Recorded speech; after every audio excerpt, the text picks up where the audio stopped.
ke materi berikutnya. Perkenalkan, nama saya Gunawan sebagai pembaca materi. Perkenalkan, nama saya Andi Karya sebagai pembaca materi.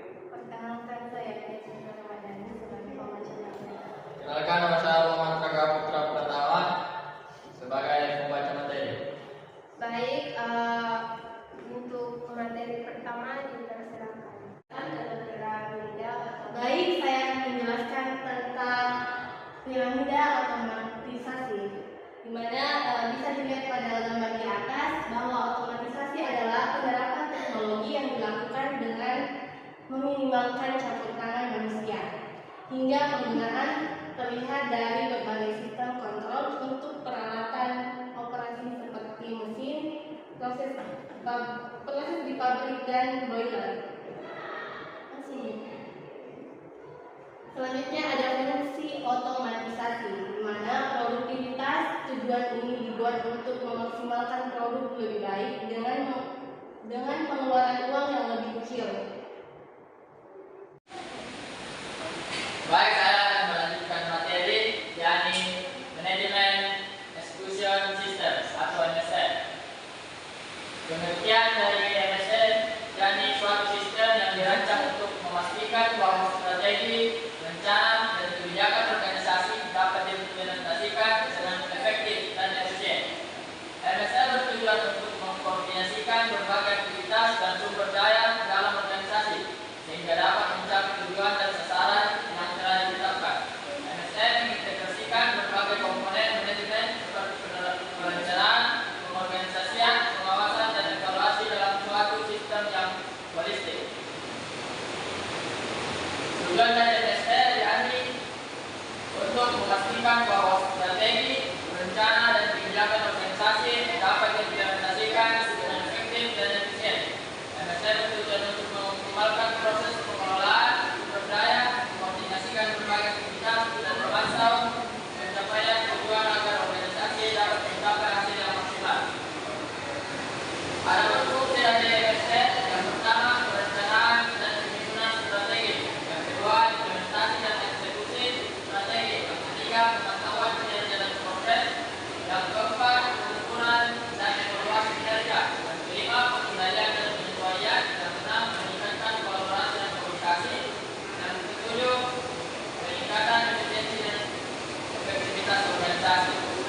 Kemudian ada pun manfaat dari MSS, yang pertama peningkatan efisiensi operasional, yang kedua pengawasan dan pemantauan yang lebih baik, yang ketiga peningkatan akuntabilitas dan transparansi, yang keempat peningkatan fleksibilitas dan responsif terhadap perubahan, yang kelima peningkatan kinerja dan produktivitas, yang keenam peningkatan kepuasan pelanggan, yang ketujuh mengurangi risiko dan kesalahan operasional. Adapun fungsi dari Enterprise Resource System, yang pertama pengelolaan sumber daya yang lebih baik.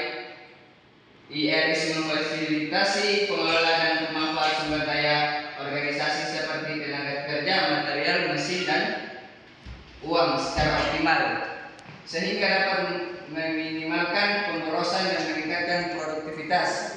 Yang kedua, peningkatan kualitas layanan dengan sistem yang lebih terorganisir dan proses yang lebih cepat. IRS dapat meningkatkan layanan kepada pelanggan, mengurangi waktu tunggu, dan memperbaiki pengelolaan inventaris dan pengiriman barang.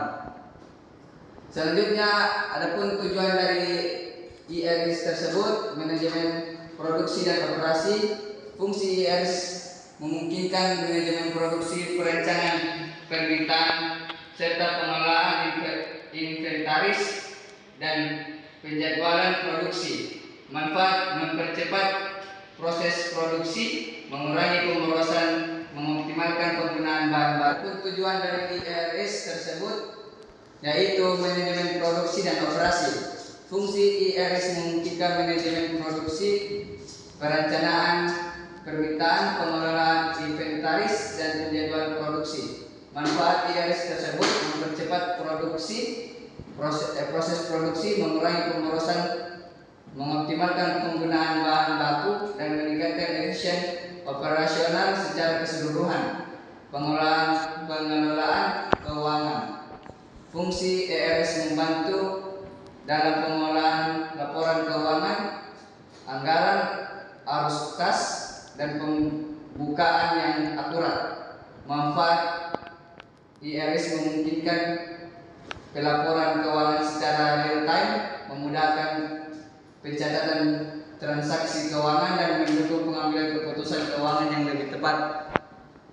Adapun manfaat dari ERS tersebut, yang pertama yaitu peningkatan efisien operasional, yang kedua pengolahan keuangan yang lebih baik, yang ketiga peningkatan pengambilan keputusan, yang keempat peningkatan kepuasan pelanggan, yang kelima peningkatan kualitas produk dan layanan, dan yang keenam meningkatkan kinerja karyawan. Adapun materi berikutnya yaitu Open Platform Communication Unified Arsitektur atau biasa disebut OP2. Pengertian Open Platform Communication Unified Arsitektur OPC UA adalah sebuah standar komunikasi industri yang dirancang untuk memungkinkan pertukaran data yang aman dan efisien antara perangkat dan sistem di berbagai lingkungan industri, terutama di dalam otomasi industri dan Internet of Things atau biasa disebut IoT.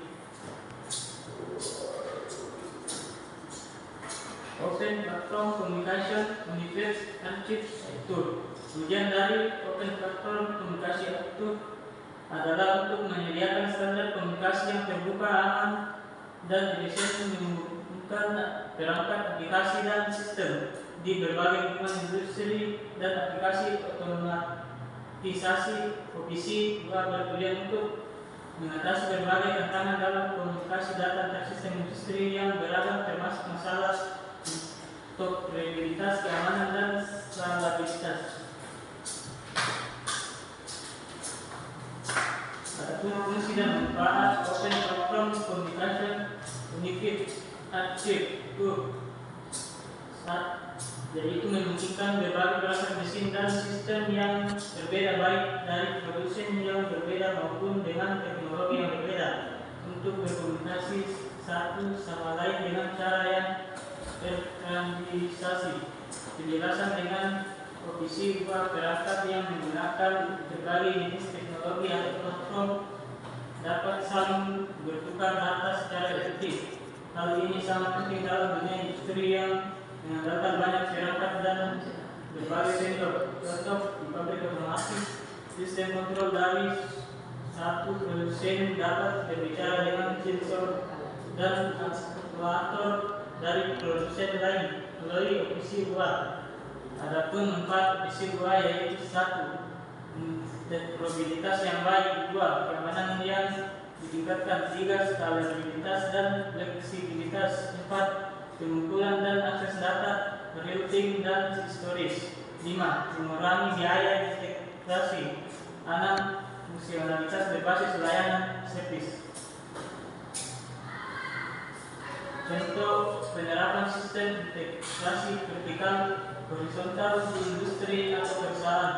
Integrasi sistem vertikal dan horizontal merupakan dua pendekatan penting dalam menghubungkan berbagai sistem di industri atau perusahaan untuk meningkatkan efisiensi, transparansi, dan pengendalian. Integrasi vertikal berfokus pada penerapan sistem pada berbagai level dalam hierarki organisasi, sementara integrasi horizontal melibatkan penerapan sistem antara berbagai departemen, fungsi, atau perusahaan yang beroperasi pada level yang serupa. Integrasi vertikal. 1. Industri manufaktur. Contoh elektrik.